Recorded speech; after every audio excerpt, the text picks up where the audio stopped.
श्री कृष्णा। राधे राधे। कहानियां तो कई हैं और कुछ कहानियों पे तो मिर्च मसाला लगा के आप व्यूज इकट्ठे कर भी लेते हैं, लेकिन क्या सच में उनमें भक्ति भाव रह जाता है? सोचिएगा। आज की ये कहानी सुनीता जी की है, जो इंसान तो ठीक ठाक थी, मगर होता है ना एक इंसान जिसके अंदर सब कुछ होने के बाद, सारे गुण होने के बाद एक संतोष की कमी होती है, जिसे लगता है हे भगवान, ये बगल वाले गणेश जी को कितना पूजते हैं, गणेश ही हैं, चमत्कार कर रहे हैं। हमारे तो ये लड्डू गोपाल, ये कृष्ण, बस लोग ही इनके गुणगान करते हैं, कैसी कैसी कहानियां सुनाते हैं, चमत्कार इन्होंने करना नहीं कुछ। अब मैं उन भोले लोगों को क्या बताऊं। कृष्ण और कोई भी देवता, भगवान अपने भक्त का साथ तो तब भी नहीं छोड़ते जब भक्त उनका पूजन करने छोड़ देता है। फिर भला उस समय कैसे छोड़ेंगे जब भक्त उन्हें विश्वास से मानता है। आज की कहानी में बहुत विलंब ना करते हुए मैं आपको सुनाना शुरू करती हूँ। ये कहानी में एक इंसान नहीं, कई लोगों के साथ कई चमत्कार हुए हैं, क्योंकि कृष्ण का ना औरा ही इतना बड़ा है। जो जो उन्हें मानेगा उन पे प्रेम, करुणा और समृद्धि की वर्षा होगी। चलिए इसी के साथ आज की ये सत्य प्रसंग को शुरू करते हैं। सुनीता जी का मानना ये था कि कृष्ण है तो शायद तभी कुछ नहीं हो पा रहा है, वरना तो देखो ना बगल वाले के गणेश जी ने उनको कितनी समृद्धि दे रखी है, क्योंकि उनका नाम ही वही है, शुभ लाभ रिद्धि सिद्धि। अब उनके पति देव एक मिठाई की दुकान के, वहीं पे मिठाई की दुकान पे व्यापारी थे, समझ लीजिए मिठाई का उनका काम था। तो काम अभी कुछ खास नहीं चल रहा था, और काम कैसा भी चल रहा हो, जिसके अंदर संतोष नहीं, फिर वो नोट भी खा लेना तो भी उसका पेट नहीं भरता। उनकी पत्नी ने उनसे कहा, देखिए आपका ये काम, अब मिठाई, आज के ज़माने में लोग डायबिटिक, शुगर कंसर्न, पता नहीं क्या क्या होते हैं, तो ये काम मुझे नहीं लगता अब ज़्यादा चलने वाला है। आपकी दुकान ऐसे ही चल रही है काफ़ी समय से, तो इसे बेच दीजिए। अब देखिए कोई भी आदमी होगा, उसे इस तरह की बातें, पहले तो किसी की इतनी इंसल्ट करनी नहीं चाहिए, फिर कर दिए तो उसका भी एक लिमिट होना चाहिए। गुस्सा हो गए और उन्होंने कहा कि तुम एक काम करो, अपने पिताजी के घर चली जाओ, क्योंकि मैं तो दुकान नहीं बेचूंगा। अच्छा जी, पिताजी के घर चली जाओ, क्यों? अरे तुम कह रही हो दुकान बेच दूं, अब इस बात को लेकर मैं और क्या कहूं। तुम मुझे दुकान जाता देखोगी तो रोज यही बहस होगी, और मैं तुम्हें एक जवाब सुना चुका हूं, दुकान नहीं बिकेगी। तो उन्होंने कह दिया कि अगर तुम्हारे पिताजी या दादा ने ये दुकान ना की होती तो तुम पे तो इतना भी ना होना था। बस आदमी के जो कहते हैं मर्दानगी, उस पे सवाल खड़ा हो गया। उसने कहा हाँ, नहीं हो पाना था, चल तो मेरे लड्डू गोपाल हैं, मेरे कृष्ण हैं, ये सब ठीक करेंगे। कहा अरे हाँ, इन पे तो मैं आना ही भूल गई, लेके जाइए इन्हें भी दुकान में अपने साथ, देखिए शायद क्या पता यहाँ बैठे बैठे तो इनसे कोई चमत्कार हो ना रहा, वहां जाके ही हो जाए। तो उसने कहा ठीक है, कृष्ण के बारे में एक शब्द नहीं कहना, ऑलरेडी तुम मेरा इतना अपमान कर चुकी हो। अगर नहीं हो पा रहा तो मैं इन्हें अपने साथ लेके चला जाऊंगा। घर में वही है जो कृष्ण की, भगवान की बहुत ही दिल से पूजा पाठ पूरे पूरे प्रतिष्ठा के साथ करते हैं। बाकी सब तो भगवान ये दे दे वो दे दे, पूजा पाठ कुछ खास है नहीं। बच्चे भी हैं, उनका कोई रोल है नहीं, इसलिए कहानी में इंक्लूड नहीं कर रही हूँ। अब उन्होंने क्या किया, अपने कृष्ण को रुमाल निकाला जेब से और उसमें रैप कर दिया। कोई खास कपड़ा नहीं लाए, कुछ इसमें टैंट्रम नहीं किए, कपड़े में रैप कर दिया और अपने साथ दुकान लेके गए। पैदल ही जा सकते थे, चले गए। जब वहां पर दुकान में पहुंचे तो न जाने कैसे उन्होंने देखा कि कृष्ण की वो जो मूर्ति है, जिसपे कृष्ण है खड़े, पैर पे एक पैर रख कर, आपने देखी होंगी वो मूर्तियां जिसमें पीछे से गैया होती है, पेड़ होता है, वैसी सी बहुत प्यारी मूर्ति थी। उसमें थोड़ा सा जो है ठसक लग गई है और वो एक जगह से थोड़ी सी खंडित हो गई। ना गाय खंडित हुई, ना कृष्ण खंडित हुए, ना थोड़ा सा जो पेड़ का किनारा था वो थोड़ा सा नीचे से खंडित हो गया। खंडित मूर्तियां घर में रखते नहीं, ये पहले से ही हमको पता है। तो लाला जो थे उसे खोलते वक्त काफी दुखी हुए। उन्होंने कहा यार ये क्या है, मैंने वहां से यहां तक मैं अपने कृष्ण को नहीं संभाल पाया, और फिर हम बोलते हैं कृष्ण सब कुछ संभाल लेना, मैंने क्या किया इनके लिए। बड़ा दुखी, सफाई वफाई मंदिर की करने ही लगा था कि मैं अपने भगवान को रखूंगा, और मेरे भगवान तो यहाँ आने से पहले ही शायद रोस्ट हो गए। ये सोच सोचकर दिल दुखी हुआ जा रहा था।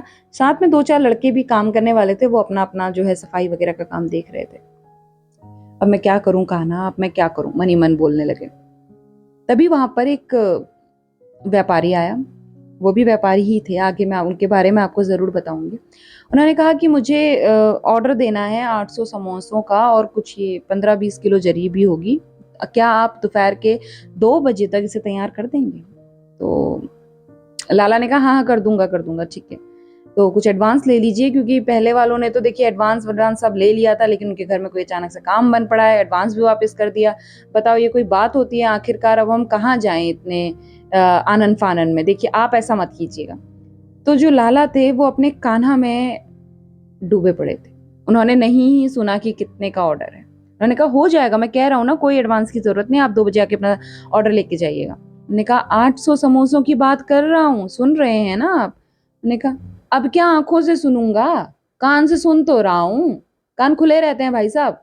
देखिए किस तरह से लाला एक इस तरह के आदमी से बात कर रहे हैं, जो हालांकि इस तरह उस तरह का आदमी कोई नहीं होता, कस्टमर कस्टमर होता है, उससे हमने अच्छे से ही बात करनी होती है। लेकिन आज लाला जी अपने आपे में ना थे।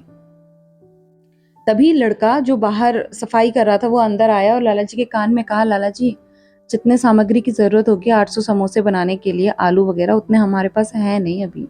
लड़का गया तो हुआ है मंडी, लेकिन समय लग जाएगा आने में। लाला अचानक से बाहर आए। उन्होंने कहा कि अपने वियोग से बाहर आए, कमरे से बाहर नहीं आए, दुकान से बाहर नहीं आए। उन्होंने कहा कि कितने समोसे कह रहे हैं? उन्होंने कहा 800 समोसे कह रहे हैं। लाला की आंखें थोड़ी सी खुली। उन्होंने कहा ठीक है, आपका समोसा हम तैयार कर देंगे, आप हमें अभी फिर भी कोई एडवांस मत दे के जाइए। और थोड़ा परेशान था, माफ़ कीजिए, ये देखिए ना मेरे कृष्ण कन्हैया, मेरे सब कुछ घर से यहीं से पास ही से ला रहा था और ये खंडित हो गए। उन्होंने कहा कि आप मुझे दे दीजिए, मैं आपके कन्हैया को ठीक करवा दूंगा, वही जिन्होंने ऑर्डर दिया। मैंने कहा नहीं नहीं, मैं आपको अपना कन्हैया नहीं दे सकता। मैंने कहा अरे भाई, मैं आपको 800 समोसों का 15-20 किलो जलेबी का ऑर्डर दे रहा हूँ, एडवांस लेने को कह रहा हूँ, भाग थोड़ा चाहूंगा आपके कन्हैया को लेके। उन्होंने कहा ना जी ना, आपका ऑर्डर तैयार हो जाएगा, आप चले जाइए, मैं इसका कोई ना कोई सोल्यूशन निकाल लूंगा। तो उन्होंने कहा चलो जैसे आपकी मर्जी, जय श्री कृष्ण, राधे राधे। उन्होंने कहा जी राधे राधे। अब जो दुकान में जिसने ये खबर दी कि इतने आलू नहीं है, उसने कहा लाला जी आप मुझे देंगे ये मूर्ति, मैं ठीक करवा सकता हूँ। ने कहा अच्छा, तो कहाँ से ठीक करवा देगा? ने कहा अरे लाला जी ठीक करवा दी तो? उन्होंने कहा देख, ठीक ना हुई तो तू ऐसे ही समय बर्बाद करने कहीं निकल रहा है तो तेरी नौकरी खा जाऊंगा। और कहते अगर ठीक करा दी तो? उन्होंने कहा ठीक करा दी तो जो तू कहे तेरी नौकरी में मुनाफा कर दूंगा, तेरी तनख्वाह में बढ़ोतरी कर दूंगा। उसने कहा लाला जी आप भूल रहे हैं, मैंने आपकी दुकान में आने से पहले 10-15 साल करीबन मिट्टी के बर्तन घड़े बनाए हैं, मैं जानता हूँ कहाँ से ठीक करा सकता हूँ। लाला जी ने कहा भाई तू ये हंसना बंद कर, मैं भी कुछ पल खुशी के बिता लूं, ऐसी प्रस्तुति कर और यहाँ से चल निकल, ठीक करा। तो मूर्ति लेके वो अपनी साइकिल पे, एक हाथ पे मूर्ति और तेज पहियों से चला रहा है, बिल्कुल एक्साइटेड है कि जब ये मूर्ति तो ठीक हो ही जाएगी और लाला जी मेरी तनख्वाह बढ़ा देंगे। देखिए घर पहुंचा और बीवी से कहा कि चलो चलो तुम्हारे पिताजी के पास चलना है। उन्होंने कहा अरे ये तो आप दुकान से जल्दी आ गए, लाला जी ने छुट्टी कर दी। कहा हाँ, परमानेंट छुट्टी ना हो जाए इससे पहले चल लो भाग्यमान, सब समझा दूंगा। कहते कहाँ चलना है? कहते पिताजी के पास चलना है तुम्हारे, ये मूर्ति को ठीक कराना है। कहते अगर आज आप मेरे पिताजी के पास मुझे लेके जा रहे हैं बिना कहे तो भी अपने मतलब के लिए? उन्होंने कहा ना ना, मतलब के लिए कैसे? अगर दुकान में मेरा ये काम बनता है तो तनख्वाह बढ़ जाएगी, फिर देख हमारे कितने खुशी के दिन आ जाएंगे। अरे मैं आपको बताऊं, जिनके अंदर संतोष होता है ना, छोटी छोटी बातों में खुशियां ढूंढ लेते हैं। पत्नी ने भी हाँ भरी, वो उनके पिताजी के पास गए। पिताजी ने जो काम कर रहे थे अपने दामाद और बेटी को देखकर हालचाल पूछा। दामाद ने बताया क्या समस्या है, कैसे? उन्होंने कहा ठीक है, मैं मिट्टी बना देता हूँ, मिट्टी को गीली होगी, थोड़ा सूखने में 1-2 घंटे लेती है, उसके बाद ये मूर्ति को मैं ठीक कर दूंगा। उन्होंने कहा ठीक है, चाय पानी कुछ पियेंगे, ऐसे करके पूछा। तो उन्होंने कहा इतना समय नहीं है, आप मिट्टी को देखिए वो गीली है कि अभी सूख गई है। उन्होंने कहा इतना इतना जल्दी कुछ नहीं होता, 10 मिनट में थोड़े ना हो जाएगा तुम्हारा 2 घंटे का काम, समय लेता है काम, और थोड़ा तसल्ली रखो। तो उन्होंने कहा तसल्ली ही तो नहीं है, जल्दी जाना है दुकान में, काम दे रखा है, अच्छा खासा ऑर्डर आ रखा है। तो उन्होंने कहा वो सब ठीक है बट काम तो अपने ही हिसाब से होगा। उन्होंने कहा एक बार देखिए ना आप। जब उन्होंने देखा तो मिट्टी अब थोड़ी थोड़ी सूख गई थी। चमत्कार होने शुरू हो गए हैं, समझ पा रहे हैं ना? ऐसा नहीं है ये चमत्कार मैं इन्हीं कहानियों के बता रही हूँ, मेरे साथ भी हुए हैं। हाँ छोटे मोटे होते हैं बट हुए हैं। तो अब उन्होंने कहा कि देखिए तो सही ये मिट्टी, देखिए ना ससुर जी। उन्होंने देख के कहा कि हाँ, ये मिट्टी तो सूख सी रही है। सही है, तुम्हारा काम तो बन जाएगा इतने में। अब चाहे वो मिट्टी सूख रही थी धूप की गर्मी से, या फिर मैं इसे चमत्कार समझ एक मूर्ख बनने को फिर तैयार हूँ, जैसा भी है, राधे राधे। अब उन्होंने मिट्टी से जल्दी जल्दी ठीक किया और मूर्ति तैयार हो गई। बहुत ही सुंदर मनमोहक हमारे कन्हैया जी। अब उन्होंने कहा उनकी बेटी से कि तुम आज अपने पिताजी के पास ही रुको, थोड़ा ऑर्डर भी है, काम थोड़ा रहेगा दुकान में, तुम्हें मैं आते वक्त लेके जाऊंगा। बहुत दूर तो वो रहते नहीं थे, पास ही रहते थे। उन्होंने कहा चलिए ठीक है। अब वो लाला जी के पास पहुंचे और लाला जी ने देखा कि मूर्ति तो बिल्कुल नहीं की नहीं बन गई। लाला जी के मुख पर तेज देखते बनता था।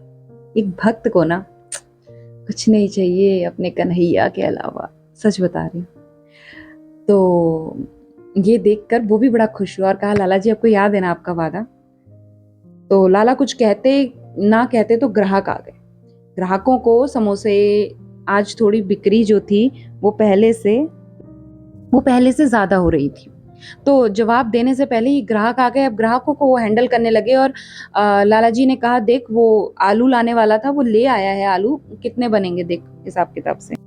तो आलू देखकर उसने बताया कि लाला जी आलू तो उतने नहीं हैं, पूरा हिसाब किताब मिलाकर 500 समोसे तो बन पाएंगे, और ग्राहक भी चल रहे हैं, ब्रेड पकौड़े भी बनाने हैं, तो एकदम से सारे आलू तो ऑर्डर पे नहीं लगा सकते।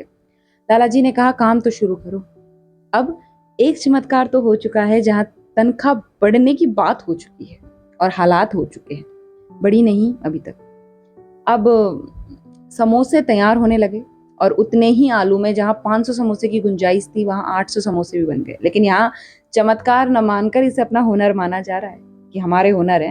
लेकिन भैया एक बात बताओ, समोसों में आलू तो बराबर ही भर रहे हो, आलू तो बढ़ ना गए। चमत्कार है, मान क्यों ना लेते ना, इंसान है, ऐसे अहम आता है। चलिए कोई बात नहीं। लाला ने भी मंदिर वगैरह साफ किया, अपने कन्हैया को वहां स्थापित किया, राधे राधे करके प्रसन्न थे। समोसे भी बन गए, 2 भी बज गए। 10:30 से काम शुरू किया, 2 बजे तक समोसे बना दिए, जलेबी बना दी, 2 बज गए, ऑर्डर तैयार है, खुशी है चेहरे पर, लेकिन लेने वाला नहीं आया। 2:30 बज गए, नहीं आया।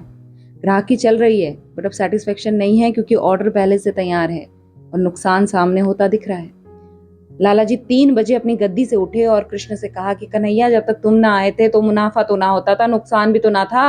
अब देखो नुकसान हो रहा है, क्या जवाब दूंगा मैं। हाँ, तभी 3:30 बजे वो कार से उतरा आदमी अपनी और कहा कि माफ कीजिए लाला जी, अब थोड़ा परेशान हुए होंगे। ये था ना कि आपका नंबर नहीं लेके गया था, जल्दी जल्दी में यहाँ से गया था, इस दुकान से कभी पहले ऑर्डर भी नहीं किया तो बता ना सका, काम में उलझ गया था। दे दीजिए, मेरा ऑर्डर तैयार है ना। तो उन्होंने कहा बिल्कुल बिल्कुल तैयार है। तो 2 रुपये एक्स्ट्रा लेंगे इसके कि हर समोसे का, कि उन्होंने कहा आप आए, आप लेके जाइए और पेमेंट कर दीजिए। कहा ठीक है। और खुश थे लाला जी, तो लाला जी से कहा लाला जी वो आपकी मूर्ति जो हुई है ना खंडित, आप मुझे दे दीजिए, मैं ठीक करवा दूंगा। उन्होंने कहा साहब वो हो गई है ठीक। तो उन्होंने कहा अरे मैं, आप मुझे जानते नहीं है, मैं यहाँ का जो है मूर्तियों का बहुत बड़ा विक्रेता हूँ। उन्होंने कहा अरे हमें कोई बड़े विक्रेता की आवश्यकता नहीं है, हमारे चुन्नू ने ये ठीक करा दी मूर्ति। उन्होंने कहा अच्छा दिखाइए मूर्ति। तो उन्होंने कहा मंदिर से निकाल तो नहीं सकता, आप थोड़ा दूर से देख लीजिए। उन्होंने देखा तो उन्होंने कहा ये मूर्ति तो मुझे वो नहीं लग रही है। उन्होंने कहा अरे वही मूर्ति है।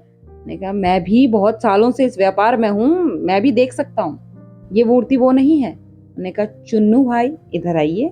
चुन्नू ने कहा मैं भी इस काम को करते 10 साल निकाल चुका हूँ, ये वही मूर्ति है।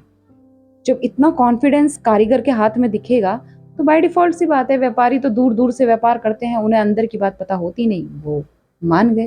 उन्होंने कहा क्या तुम मेरी एक मदद कर सकते हो। तो चुन्नू ने कहा हाँ बताइए। उन्होंने कहा जिसने इस मूर्ति को ठीक किया मुझे उसके पास ले जा सकते हो, मेरे पास 1000 मूर्तियों का ऑर्डर है और वो पूरा कर देते तो काम बन जाता मेरा। अब देखिए यहाँ पे दूसरा चमत्कार हुआ कि उनके ससुर जी को इतना बड़ा ऑर्डर हाथ लगा। उनका बिल्कुल ठीक है, नंबर लिखवा लिया और आगे की बात हो जाएगी करके डील डन हो गई।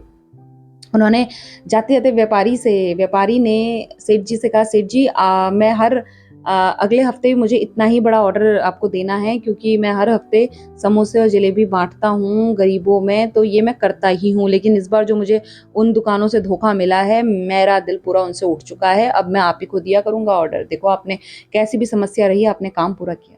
ये सुनकर उनकी आंखों में तेज था, प्रसन्नता थी और कहीं ना कहीं कृष्ण की तरफ देखकर एक्साइटमेंट थी कि हे लड्डू गोपाल, तूने तो कर दिया चमत्कार। उन्होंने कहा ठीक है बन जाएंगे सर, आप बस बता दीजिएगा पहले तो सब हो जाएगा। मैंने कहा और अगले महीने हमारे घर में बातचीत चल रही है, कुछ अच्छा महोत्सव आ रहा है, तो आपसे हो पाएगा अरेंजमेंट? तो उन्होंने कहा आप हमारी छोटी दुकान को देख के मत कहिए सर, सब हो जाएगा। ठीक है बिल्कुल, हमें तो ऐसे ही लोग चाहिए। तो फिर बातचीत हुई, वो अपना सामान लेके चले गए। अब दुकान बढ़ाते बढ़ाते, जहाँ वो 8 बजे बढ़ा दिया करते थे, आज 9:30 हो चुके थे, लेकिन ग्राहक आ ही रहे थे, तो जाने का हुआ नहीं पाया। तो बीवी जिससे वो झगड़ के सुबह आए थे, वो दुकान पे ही पहुंच गई। उन्होंने कहा अरे घर नहीं चलना है आज आपने, क्या बात हुई है यहाँ पे, यहीं पे रह जाएंगे अपने कन्हैया के साथ? मैंने कहा अरे भगवान, हमेशा गुस्से में ही रहती हो, क्या बात है? मैंने कहा घर से आप ऐसे चले थे, चिंता हो जाती है। मैंने कहा तुम्हें पता है आज क्या हुआ? मैंने कहा क्या हुआ? तो चुन्नू की तनख्वाह बढ़ गई है। ओह, से कितना बड़ा चमत्कार मानूं मैं? मैंने कहा अरे भाई, उसने कन्हैया की मूर्ति थोड़ी सी खंडित हो गई थी, उसे ठीक कराया, इसलिए मैंने उसकी तनख्वाह बढ़ा दी। तो बड़े महान है आप। कहते और एक और चमत्कार हुआ है। एक्साइटमेंट में पूछा बताइए बताइए क्या? मैंने कहा अरे चुन्नू के जो ससुर जी हैं, उन्हें 1000 मिट्टी की मूर्तियों का ऑर्डर मिला है बड़े विक्रेता से। कहते ओह, चुन्नू का, चुन्नू के बाबा जी का, सबका फायदा देख हो रहा है यहाँ, कन्हैया सबको देख रहे हैं, आप ना दिख रहे इनको। कहा अरे भगवान, घोड़े से उतरो नीचे, हमेशा घोड़े पे सवार रहती हो, अपना भी फायदा सब बताया। ये सुनकर वो बहुत ही खुश हुई। उसने कहा मैं तो अपने कन्हैया पे पहले ही विश्वास करती थी। लोग हैं, प्रपंची लोग हैं, बदल जाते हैं मिनटों में, भगवान सबको जानते हैं, आखिरकार बनाए तो उन्हीं ने है ना ये सब। ये सुनकर उनकी हंसी ना छूटी और सारे कारीगर भी पीछे से मुस्कुराने लगे। अच्छा समय बीता, उस दिन से ग्राहकी बहुत ज्यादा बढ़ गई। चुन्नू के ससुर जी को भी फायदा हुआ और उनकी भी लाइफ लिविंग कंडीशन थोड़ी और अच्छी हो गई। साथ में चुन्नू का भी जीवन स्तर थोड़ा और अच्छा कर दिया कन्हैया ने। थोड़ा और ही अच्छा होता है, धीरे धीरे ही कहानी बढ़ती है। और जिनकी बात मैं कर रही हूँ, वो सेठ जी की आज 3 दुकानें हैं जो उन्होंने बगल बगल की ले ली हैं, बढ़ा दिया है कारोबार, बड़े बड़े विक्रेताओं के साथ। आज की डेट में उनके समोसे और जलेबियाँ फेमस हैं, बहुत दूर दूर से लोग आते हैं, रुकते हैं और फोटोज खिंचाते हैं।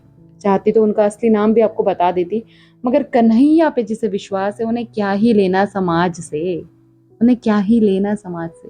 और मैं आपको पहले कहती हूँ, मैं सफाई देने के लिए नहीं आती हूँ, हर इंसान को सफाई देने की ज़रूरत है भी नहीं, क्योंकि किसी बड़े आदमी ने कहा है कि हम इंसान हैं, साबुन नहीं। धन्यवाद। तो यहीं तक आज की कहानी। आशा करती हूँ आपको कृष्ण भक्ति में थोड़ा और मन लगा होगा। बड़ी भावुक होती हूँ इन कहानियों को सुनकर, और आशा यही करती हूँ कि जैसे मेरे कृष्ण से मैं कनेक्टेड हूँ, आप भी अपने परम इष्ट से कनेक्टेड रहिए, क्योंकि भगवान ही है जो हमें समस्या से उभारता है। मैं कभी नहीं कहती कि मेरी कहानियों पे आप विश्वास कीजिए, मगर विश्वास कीजिए उस परमात्मा पे जिसने इस सृष्टि को रचा है और संचालन कर रहा है। तो जल्द लौटूंगी एक अच्छे सत्य प्रसंग के साथ। अपना अपने परिवार का ख्याल रखिए, कृष्ण की भक्ति में रमे रहिए, और जाते जाते ना इस चैनल को सब्सक्राइब कर लीजिए यार। मैं ऐसी ऐसी कहानियां लेते आती हूँ, आपको पसंद आएंगी। वैसे भी पूरी दुनिया में छल कपट चल ही रहा है, 2 मिनट कन्हैया में मन लग गया तो इससे अच्छा और क्या हुआ। तो लाइक सब्सक्राइब करके जाइए, अपनों के साथ शेयर कीजिए इसे, ठीक है, कर लीजिए प्लीज। जल्द लौटूंगी अच्छी सत्य कहानी के साथ। तब तक अपना अपने परिवार का ख्याल रखिए। कमेंट में लिखते हुए जाइएगा। श्री कृष्णा, राधे राधे, राधे राधे।